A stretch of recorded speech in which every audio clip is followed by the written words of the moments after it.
چھوڑ دیتا ہے۔ امام فرما رہے ہیں کہ پانچویں چیز جو ہم سے طلب کر رہی ہے وہ یہ ہے کہ والحافظان بصدق العمل، حافظان جو موجود ہیں وہ عمل کو سچائی کے ساتھ لکھ دیتے ہیں۔ آنے وہاں روز قیامت جب نام اعمال پیش کیا جائے گا تو اس وقت کوئی یہ نہیں کہے گا نہیں تو ہم نے نہیں کیا ہے، نہیں، وہاں دنیا میں بھی چل جاتا ہے لیکن وہاں پر یہ سب چلنے والا نہیں ہے، بالکل نہیں۔ یہ جو لکھے رہیں گے وہی سامنے آئے گا۔ امام رضا علیہ السلام چونکہ حدیث آ گئی ذہن میں، فرماتے ہیں کہ من زارنی علی بعد قبری، جو رکھیے جو اس عالم غربت میں دور ہوں، اس غربت کے عالم میں میری زیارت کے لیے آئے گا۔ امام فرما رہے ہیں کیا شہادت گزری ہے خود بخود ذہن میں حدیث آتی جا رہی امام سے متعلق۔ امام فرما رہے ہیں کہ جو ہم زیارت نہیں پڑھتے السلام علیکم یا غریب الغربا، اے تمام غریبوں کے، غریب یعنی پردیسیوں کے، پردیسی یعنی غربت میں ہے۔ غربت کسے یعنی جو عالم غربت یعنی سفر میں ہو، پردیس میں ہو۔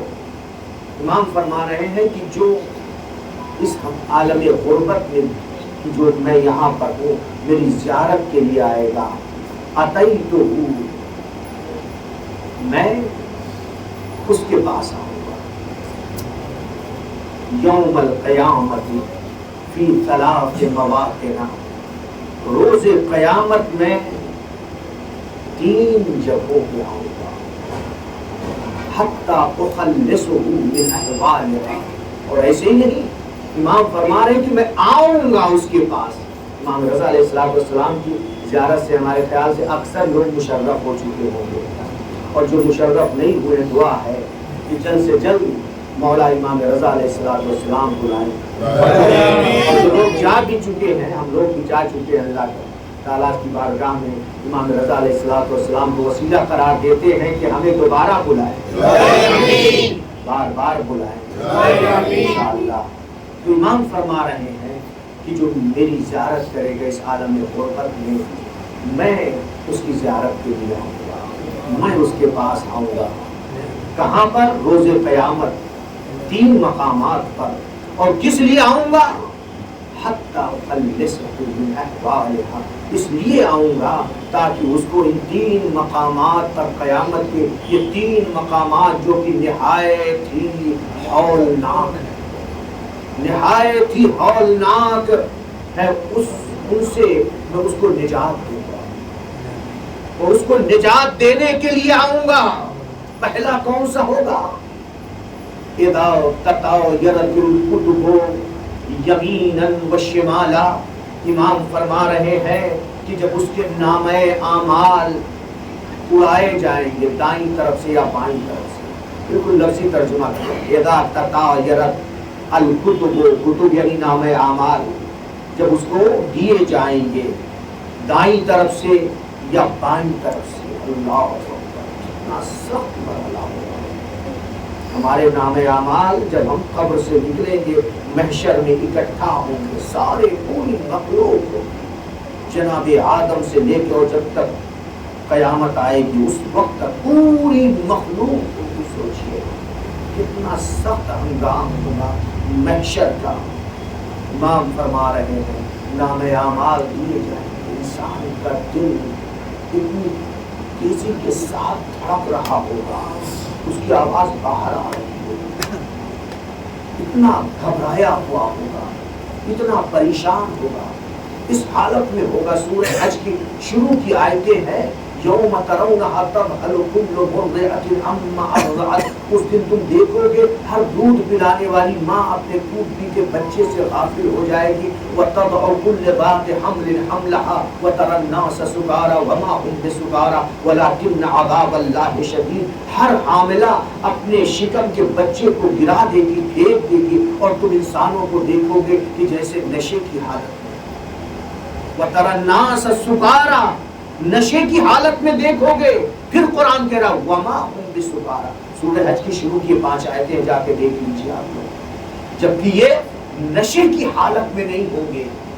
نشہ نہیں کیے ہوں گے، ولیکن عذاب اللہ شدید، لیکن عذاب پروردگار اتنا شدید کہ جس کی وجہ سے انسان خبط الحواس ہو جائے گا، عجیب حالت ہوگی محشر میں۔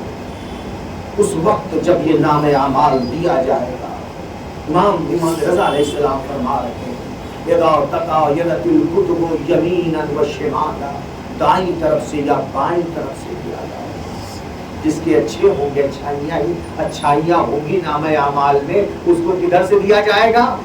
دائیں طرف سے۔ لیکن جس کے نام اعمال میں برائیاں ہوں گی بائیں طرف سے، یا قرآن کہہ رہا ہے پیچھے کی طرف سے، پیچھے سے اس کے نام اعمال کو اس کو دے دیا جائے گا، اس کی کوئی اہمیت نہیں ہوگی۔ یہ امام رضا علیہ السلام فرما اس موقع پر میں آؤں گا اپنے زائر کو نجات دینے کے لیے، اور دوسرے بیان کرتے عند الصراط و عند المیزان، پورے صراط سے جب گزرنا ہوگا، اللہ اکبر کتنا سخت ہے، پورے صراط جہنم کے اوپر ہوگا، اور پورے صراط جو بال سے زیادہ باریک، تلوار سے زیادہ تیز، آگ سے زیادہ گرم ہے، اس سے گزرنا ہے۔ اور جو رکھی کیسے انسان گزر پائے گا، کتنا سخت ہے۔ امام فرما رہے ہیں وعند الصراط، تو میری زیارت کے لیے آئے گا، میں اس کو پورے صراط سے گزرتے وقت اس کی ہولناکی سے بچانے کے لیے آؤں گا۔ اور تیسرے کیا بیان کیا؟ وعند المیزان، اور جب انسان کے اعمال تولے جائیں گے، ہمارے اعمال تولے جائیں گے، میزان یعنی ترازو، جب ترازو اعمال رکھا جائے گا، ہمارے اعمال تولے جائیں گے، اس وقت امام آئیں گے۔ یہ زیارت کے سلسلے میں امام رضا علیہ السلام نے فرما دیا ہے۔ تو میں عرض یہ کر رہا تھا کہ انسان کی یہ جو موجود ہے، یہ کیا ہے؟ صرف جو کچھ بھی ہم کہہ رہے ہیں وہ لکھ رہے ہیں، اور جو چیز طلب کر رہی ہے، جو ہم مطلوب ہیں، کیا ہے وہ چیز؟ ملک الموت، یہ 7ویں چیز ہے، ملک الموت بالروح۔ امام سے سوال کیا ہے نا، کس حالت میں سب کی ہے؟ ملک الموت روح چاہتا ہے۔ کسی کو معلوم ہے جو سب کرتا ہے کہ آج میں رات تک زندہ رہوں گا؟ کسی کو معلوم نہیں ہوتا ہے نا کہ کب ملک الموت آ جائے۔ وہ ملک الموت بالروح، ہر انسان جب اٹھتا ہے سو کر کے یہ خیال رہے کہ پتہ نہیں حضرت اسرائیل آ جائے، ملک الموت کو روح چاہیے۔ اور 8ویں چیز امام فرماتے ہیں والقبر بالجسد، اور قبر کیا چاہتی ہے؟ جو طلبگار ہے ہر ایک کی قبر تیار ہے، کہاں پہ کس کو دفن ہونا، ہمیں آپ کو نہیں معلوم۔ ہم تو سوچتے ہیں بمبئی میں رہ رہے ہیں، شاید ہی بمبئی میں دفن ہے، لیکن نہیں معلوم، کسی کو نہیں معلوم۔ ہو سکتا ہے چھوٹا سا سفر درپیش ہو جائے، کہیں چلے جائیں، وہاں پر موت آ جائے، جہاں کی مٹی بدا ہوتی ہے، جو لکھا ہے جس کی قبر یہاں پر، ہر ایک کی قبر کھدی ہوئی ہے، ہر ایک کی قبر تیار ہے، ہر ایک کی کہاں پر اسے دفن ہونا ہے۔ امام فرما رہے ہیں اس کی وہ قبر جو ہے طلب کرتی رہتی ہے، والقبر بالجسد، کب وہ جو ہے قبر میں پہنچ جائے کچھ نہیں معلوم۔ امام سے صرف سوال کیا تھا، کیا سوال کیا تھا؟ کیف اصبح ابن رسول اللہ، آج صبح آپ نے کس حالت میں کی؟ اور امام نے یہ 8 چیزیں بیان کی کہ ہم نے صبح آج اس حالت میں کی ہے۔ یہ ہے ہمیں ہمیشہ آمادہ رہنا چاہیے۔ یہ مجلسیں، یہ عزاداری، یہ ہمارے لیے بہترین ذریعہ ہے بخشوانے کے لیے۔ ہم جو حدیث معتبر 1-2 نہیں، ہم نے اس پہ تحقیق کی تھی، بہت سے حدیثیں جمع کی تھی کہ اس میں یہ ہے پوری حدیثوں کا خلاصہ ہے، جو اہل بیت کے غم میں ہوتا ہے جو آپ بچپن سے ہم آپ حدیثیں سنتے چلے آ رہے ہیں، بچپن سے جو روتا ہے اس کی آنکھوں میں اگر مچھر کے پر کے برابر آنسو آ جاتا ہے، اللہ تعالیٰ اس کے گناہوں کو معاف کر دیتا ہے۔ لیکن ہوتا کیا، ہم روتے ہیں، گریا کرتے ہیں، پھر اس کے بعد باہر نکلنے کے بعد پھر گناہوں کا سلسلہ شروع ہو جاتا ہے۔ کہ مجلسوں کو معمولی نہ سمجھے، معمولی نہ سمجھے۔ دوسری چیزوں سے گناہ بخشے جاتے ہیں لیکن تاخیر سے، لیکن یہ گریا امام مظلوم پر ایسی چیز ہے کہ بہت تیزی کے ساتھ انسان بخشا جاتا ہے، ایک نظر میں جہنم سے جنت کی طرف آ جاتا ہے۔ کتنے ہیں اور کدھر تھا، جہنم کی طرف تھا، لیکن ایک ہی چشم زدن میں ارادہ کیا کہ مجھے حسین کی طرف جانا ہے، آ گیا جنت سے جہنم سے جنت کی طرف آ گیا۔ اور اسی طرح سے جو نبی اکرم نے فرمایا ہے، ان الحسین مصباح الہدی و سفینۃ النجات، حسین چراغ ہدایت ہے اور کشتی نجات ہے۔ امام حسین زندگی میں بھی چراغ ہدایت اور کشتی نجات تھے، شہادت کے بعد بھی چراغ ہدایت اور کشتی نجات ہے، قیامت تک رہیں گے چراغ ہدایت اور کشتی نجات۔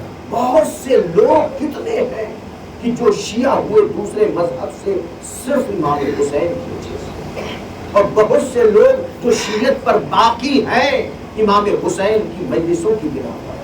دوسری جگہوں پہ آپ چلے جائیے، دوسرے ممالک میں بعض جگہوں پر دوسرے آثار سے پتہ نہیں چلتا ہے کہ یہ شیعہ ہے، لیکن جب محرم آتا ہے تو محرم کی جو کشش ہے، مجلس حسین کی جو کشش ہے، کھینچ کر لے آتی ہے، اس شہر کے گوشہ و کنار سے نکل کے شیعہ پہنچتے ہیں۔ اس سے پتا چلتا ہے کہ یہ شیعہ ہے، بس اس سے یہ پتا چل رہا ہے کہ مجلس حسین ایسی چیز ہے کہ جس کی بنا پر شیعت میں بھی باقی ہے۔ بہت سے لوگ شیعت میں آئے مجلس حسین کی بنا پر، اور باقی ہے شیعت میں کس کی بنا پر، مجلس حسین کی بنا پر۔ چونکہ یہ مجلس حسین ایسی چیز ہے، یہ عزاداری ایسی چیز ہے کہ ہمارے دل سے کوئی نکال نہیں سکتا ہے، کبھی نہیں ہمارے دل سے یہ محبت نکل سکتی ہے۔ اب دامن وقت میں گنجائش نہیں رہی، معاف کیجیے گا، موعظہ شروع کیا کہ جب تک مجمع آ جائے، لیکن گفتگو پوری مکمل ہو گئی، باقی گفتگو شہزادی کے فضائل انشاءاللہ کل بیان کروں گا۔ اہل بیت پہ جو مصائب توڑے ہیں ہم آپ تصور نہیں کر سکتے۔ بہت سے ایسے لوگ ہیں، کچھ روایتیں کیا، یعنی کچھ مصائب کے اندر گوشے بڑھانے کی ضرورت ہی نہیں۔ ان کے اوپر جو مصائب پڑے ہیں ان مصائب کو ہم بیان بھی نہیں کر پاتے۔ جتنے مصائب ان کے اوپر توڑے گئے ہیں، ان کے اوپر پڑے ہیں، ایک روایت آئے گی آپ محسوس کریں گے کہ کیسا ظلم یزید نے امام حسین علیہ السلام کے سر اقدس کے ساتھ۔ روایت میں ہے کہ دو کٹے ہوئے سر جو دربار میں لائے گئے کہ ان دونوں کا قاتل اس وقت شراب پی رہا ہے۔ تاریخ میں صرف دو سر ہے، ایک یحییٰ بن زکریا کا ہے اور دوسرے سر امام حسین علیہ السلام، لیکن دونوں میں زمین و آسمان کا فرق ہے مظلومیت کے اعتبار سے۔ یحییٰ بن زکریا کا جب سر قاتل کے سامنے پیش کیا گیا تو قاتل یحییٰ بن زکریا شراب پی رہا تھا، اور جب سر کو پیش کیا گیا جناب یحییٰ کے لب ہل رہے تھے، جناب یحییٰ کے لب ہل رہے تھے۔ جب قاتل نے دیکھا تو جو لوگ سر لے کر کے آئے تھے ان سے کہا اس سر کو میرے قریب لاؤ۔ جب سر کو قریب کیا تو دیکھا جناب یحییٰ اپنے قاتل کو موعظہ کر رہے تھے، اپنے قاتل کو نصیحت کر رہے تھے۔ موعظہ یہ تھا کہ ظالموں کو اللہ سے ڈرنا چاہیے اور موت اور اپنی قیامت کے حساب کے لیے ہمیشہ آمادہ رہنا چاہیے۔ قاتل یحییٰ بن زکریا نے جب یہ بات سنی تو اس نے فوراً حکم دے دیا کہ جناب یحییٰ کے سر کو ان کے جسم سے ملحق کیا جائے، غسل دیا جائے، کفن پہنایا جائے اور دفن کر دیا جائے۔ ایسا ہی کیا گیا، جناب یحییٰ کے سر کو ان کے جسم سے ملحق کیا گیا، غسل دیا گیا، کفن پہنایا گیا۔ ایک کفن نہیں بلکہ 7 کفن پہنائے گئے، جناب یحییٰ کو دفن کر دیا گیا۔ دوسرا سر جو دربار میں جب پیش کیا گیا، قاتل شراب پی رہا تھا، سر حسین ابن علی ہے، امام حسین علیہ السلام کے سر کو جب دربار یزید میں پیش کیا گیا، یزید ملعون شراب پی رہا تھا، امام حسین کے لبوں کو حرکت ہو رہی تھی، قرآن کی تلاوت امام حسین کر رہے تھے۔ یزید کی نگاہ جب امام حسین کے لبوں پر پڑی، امام حسین کے لبوں کو جب دیکھا کہ امام کے لب ہل رہے ہیں، یزید نے کہا اس سر کو میرے قریب لاؤ۔ جب سر کو قریب لایا گیا، امام حسین کا سر اس آیت کی تلاوت کر رہا تھا، سَيَعْلَمُ الَّذِينَ ظَلَمُوا أَيَّ مُنقَلِبٍ يَنقَلِبُونَ۔ ظالم عنقریب اپنے انجام کو پہنچ جائے گا۔ یزید نے جب یہ سنا، یزید ملعون یہ کہتا ہے اے حسین تم قتل ہو جانے کے بعد بھی مجھے دھمکی دے رہے ہو، مجھے ڈرا رہے ہو۔ اس ظالم نے اپنی چھڑی منگائی، خیزران کی چھڑی منگانے کے بعد امام حسین کو اس کے سر کو اپنے سامنے رکھ کر کے اس ظالم نے جو بے ادبی کی سن نہیں سکے۔ مقتل کا جملہ ہے، صاحب عوالم نے یہ روایت لکھی ہے، انہو یضرب بقضیبہ، ظالم یزید اپنی چھڑی سے یضرب بقضیبہ انفہ وعینیہ، امام حسین کی ناک پہ کبھی چھڑی مارتا تھا، اور روایت ہے عینیہ، ایک آنکھ نہیں دونوں آنکھوں میں، کبھی اس آنکھ پہ چھڑی مارتا تھا، کبھی اس آنکھ پہ چھڑی مارتا تھا۔ اور یہی نہیں بلکہ اس کے بعد کا جو جملہ ہے سن نہیں سکیں گے، اس سے ترجمہ بھی نہیں کیا جاتا ہے۔ وہ یطعنو جو کہتے ہیں وہ مارنے کو نہیں کہتے ہیں، جیسے نیزے کو گاڑتے ہیں زمین پر، اس کے لیے لفظ یطعنو استعمال ہوتا ہے۔ ناک پہ چھڑی سے مار رہا تھا، یہاں پہ لفظ یضربو آیا ہے، آنکھ پہ دونوں آنکھوں پہ چھڑی سے مار رہا تھا، لفظ یضربو ہے، لیکن منہ کے لیے کیا لفظ آیا؟ وہ یطعنو فی فمہ الشریف، امام حسین کے منہ کے اندر۔ میں نے عرض کیا کہ میں ترجمہ نہیں کر پاتا ہوں کہ کیسے ترجمہ کروں کہ یہ ظالم چھڑی سے جو بے ادبی منہ کے اندر کر رہا تھا، کسی کے اندر طاقت نہیں کس کو صحیح سے ترجمہ کر سکے۔ ہائے سید سجاد اپنے بابا کی یہ کیفیت دیکھ رہے ہیں، کیسے صبر کیا، کیسے صبر کیا۔ ایک مرد شامی کا کہنا ہے کہ میں نے دیکھا جب یزید اس طرح سے کر رہا تھا، ایک 3 سال کی بچی تھی، جب یزید چھڑی سے امام کی ناک پہ یا آنکھ پہ یا دانتوں پہ مارتا تھا، جناب سکینہ کھڑی ہو جاتی تھی، اپنے سروں کو پیٹتی تھی، رخسار پہ تماچے لگاتی تھی اور تڑپ کر کے جناب سکینہ فریاد کرتی تھی، واہ بتا لیتنی کنت عمیٰ، اے بابا، اے کاش کی میں اس سے پہلے اندھی ہو گئی ہوتی، اے بابا، اے کاش کی اس سے پہلے میں مر چکی ہوتی اور آپ کے سر اقدس کے ساتھ ایسی بے ادبی نہ دیکھتی، آپ کے آلود سر کو نہ دیکھتی۔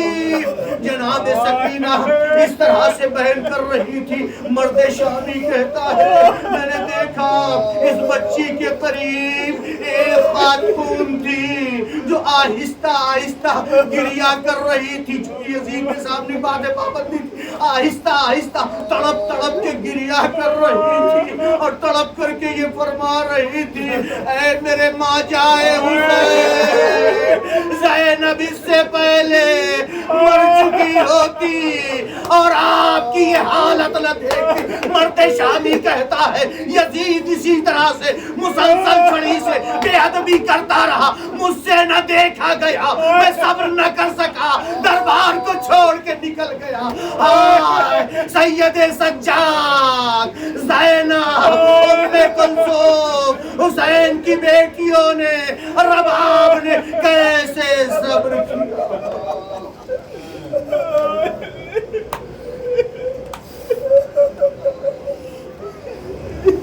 سيعلم الذين ظلموا أي منقلب ينقلبون ألا لعنة الله على القوم الظالمين۔ پروردگار ہمارے اس عمل کو قبول فرما، ہمیں زیادہ سے زیادہ عبادت کرنے کی توفیق عطا فرما، ہمارے تمام گناہان صغیرہ و کبیرہ کو معاف فرما۔ اے میرے معبود، ہم اس وقت تک نہ اٹھانا جب تک کہ محمد و آل محمد ہم سے راضی و خوشنود نہ ہو جائے۔ اے میرے معبود، جتنی زندگی ہماری باقی رہ گئی ہے، اے میرے معبود تو ہمیں توفیق دے کہ جو بھی ہماری گردن پہ تو نے واجب کیا ہے انہیں بچا لائیں، جن چیزوں کو حرام کی قرار دیا ہے میرے معبود ان سے بچتے رہیں۔ اے میرے معبود، ہم سب کا خاتمہ ایمان پر ہو، ہمیں اس وقت تک نہ اٹھانا جب تک کہ محمد والے محمد ہم سے راضی و خوشنود نہ ہو جائے۔ اے میرے معبود، ہمارے جتنے مرحوم ہو چکے ہیں ان کی مغفرت فرما، ہمارے والدین کی مغفرت فرما، ان کے گناہان صغیرہ و کبیرہ کو معاف فرما۔ اے میرے معبود، بانیان مجلس کے جتنے بھی مرحوم ہو چکے ہیں ان کی مغفرت فرما، بانیان مجلس کے رزق و روزی میں اور حاضرین مجلس کی بھی رزق و روزی میں اضافہ فرما، حلال روزی کمانے کی توفیق عنایت فرما۔ اے میرے معبود، شیعان حیدر کرار جہاں پر بھی ہو سب کی حفاظت فرما، تمام پریشانیوں سے انہیں اپنے حفظ و امان میں رکھ، جو بیمار ہیں مختلف بیماریوں میں مبتلا ہیں اے میرے معبود، جن لوگوں نے التماس سے دعا کری ہے اے میرے معبود انہیں شفائے عاجل و کامل عنایت فرما، پرچم اسلام کو سربلند فرما، پرچم کفر و نفاق کو سرنگوں فرما، اتباعات عالیات کی حفاظت فرما، جو زائرین زیارت کے لیے گئے ہوئے ہیں میرے معبود ان کو اپنے حفظ و امان میں رکھ، پورے حسین حضرت حجت کے ظہور میں تعجیل فرما، ماتم حسین